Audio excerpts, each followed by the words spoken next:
हूँ महेश्वरी समाज के कारपोरेट ऑफिस में, जो राजस्थान के और पूरे इंडिया से महेश्वरी समाज के लिए जाने जाते हैं। और कल जो बजट आई है उसके बारे में बात कर रहा हूँ। पूरे समाज के लोग हैं, प्रेसिडेंट साहब है, जीएस साहब है, सारी कमेटी और सीए साहब है। मैं एक बार बात करना चाहता हूँ।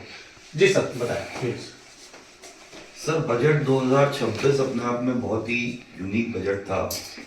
एनडीए सरकार के तीसरे कार्यकाल का तीसरा बजट रहा है और निर्मला सीतारमण जी का एक नवा बजट रहा है।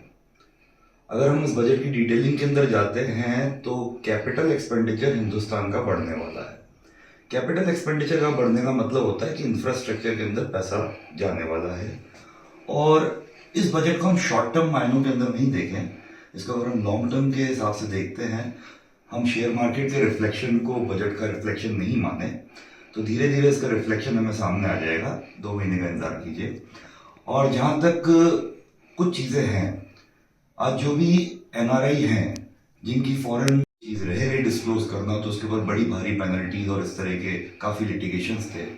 तो इस बजट के अंदर काफी सारी चीजें, अगर डायरेक्ट टैक्स की बात करूं तो सिंप्लीफाई करने की कोशिश करी गई है।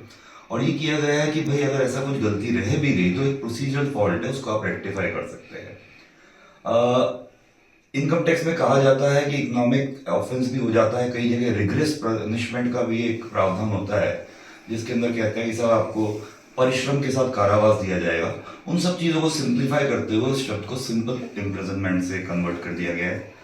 जहां 3 से 7 साल की सजा का प्रावधान था, उसको भी सिंप्लीफाई किया गया है अप टू 2 इयर्स, जिसको कोर्ट अपने हिसाब से 5 दिन का भी कर सकता है और उसको मॉनेटरी टर्म से भी कन्वर्ट कर सकता है। क्या नाम है आपका? सी रोहित माहेश्वरी। सर, जो एजुकेशन पे इस बजट पे क्या प्रभाव पड़ेगा? नहीं, देखिए, भारत जो देश है वो युवाओं का देश है।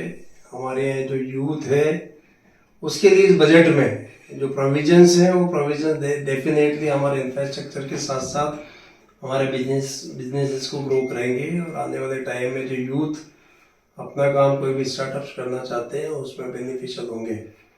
एज वेल एज एजुकेशन की दृष्टि से जिस तरह से एआई को प्रमोट कर रहे हैं, डेफिनेटली चीज़ें तो बढ़ने वाली हैं ही हैं और बहुत पॉजिटिव साइड देखते हैं इस बजट को। क्या नाम है? मैं उमेश सोनी, अध्यक्ष महेश्वरी समाज जयपुर।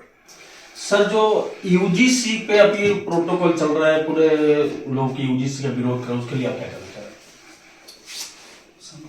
यूजीसी का विरोध मेरे को भी आइडिया नहीं है। अभी एक बार है ना, जो ये बजट कल पेश किया है निर्मला सीतारमण जी ने, बहुत ही सुंदर बजट पेश किया है। कैसे भारत को और मजबूत किया जाए, कैसे हमारे स्टार्टअप्स को लाया जाए, उनके लिए जो फंडिंग का जो प्रावधान किया है, भारत की अपने आप में स्थिति मजबूत हो, स्वदेशी अपनाए, उसके ऊपर ये बजट है। और हर तरीके की जो व्यवस्था दी गई है बजट में, वो बहुत सुंदर तरीके की बजट दी गई। लॉन्ग टर्म के हिसाब से ये बहुत सुंदर बजट है। Kamal Somani, general secretary education, Maheshwari Samaj Jaipur. अब हमारे साथ है, मैं बात करना चाहूंगा कि जो आम पब्लिक पे इसकी क्या असर पड़ेगी?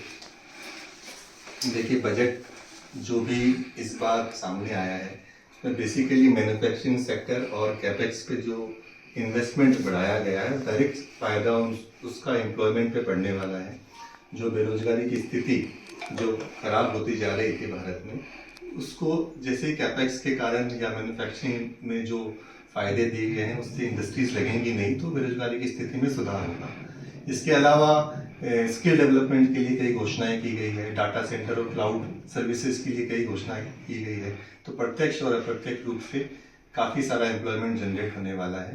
तो एम्प्लॉयमेंट जनरेशन की दिशा में काफी बढ़िया बजट है। एआई पे बहुत लोग एआई का गलत इस्तेमाल भी कर रहे हैं, तो एआई पे आप कुछ कहना चाह रहे हैं क्या? देखिए, कोई भी टेक्नोलॉजी आए उसका गलत और सही इस्तेमाल करना आपके अपने हाथ में है।